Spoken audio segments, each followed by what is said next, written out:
Well, so-called hacktivists have found themselves in hot water lately. We're going to highlight another case today. Hacker weev, also known as Andrew Arnheimer, was convicted in November of violating the Computer Fraud and Abuse Act. Monday, he was sentenced to 3.5 years in prison. Arnheimer's crime: collecting more than 100,000 emails of iPad users, thanks to a security loophole in AT&T's website. But he never sold or otherwise profited off the emails, instead exposing the security issue to AT&T. Now Arnheimer's fate is raising concerns that any form of security research on websites could result in prosecutions.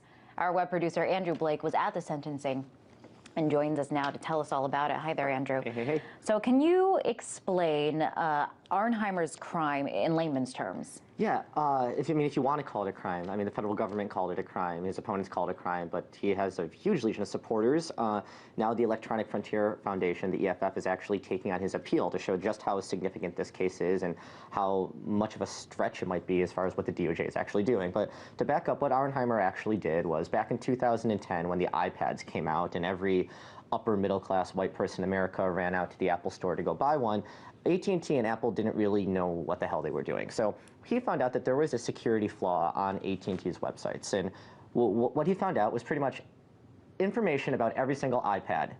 When I say information, I mean the email address registered to that iPad and nothing else. No names, no passwords, no home addresses, no phone numbers, no social security numbers, none of that. Arnheimer found out that the email addresses of every registered iPad user was sitting unprotected on the internet, not behind a password, not behind a firewall. It wasn't encrypted or anything. He found them, and he let people know. He went on the record to say that he didn't want to use this for money. He didn't want to really do anything with this other than just say, hey, look, I'm a security researcher, and this is what I found. AT&T didn't care too much for that, though, and the federal government has been kind of following this guy for a while. He has like a known reputation on the internet of being kind of a jerk. And so they came after him, and he was convicted back in November of last year, sentenced on Monday to 41 months in prison. It's going to be 3 years and 5 months for finding information on a website that the owner of the website didn't want him to find. So to be clear, he didn't do anything bad with that information, with those email addresses. None of the holders of those email addresses suffered any kind of pain or suffering. And the security flaw was actually patched up before the whole story started to spinball.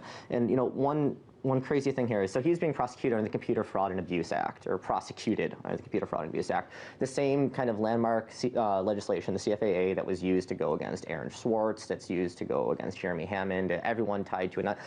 Any sort of computer crime falls under the CFAA. And what they said Arnheimer did was that he accessed a protected computer without authorization.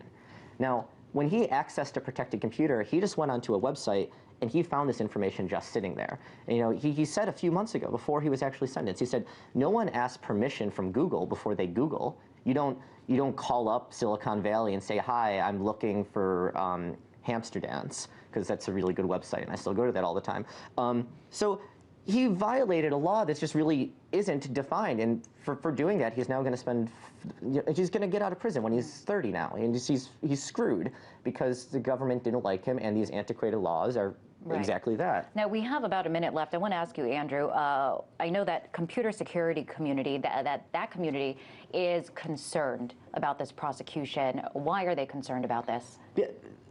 Given Arnheimer's sentencing, that he's doing 3.5 years for finding information that's just sitting on a website, anyone can go to jail for using a computer. Exactly like I said, there's no reason. There's really not a big difference between going onto Google or stumbling on someone's personal blog without asking permission as there is just finding this information that's just sitting there.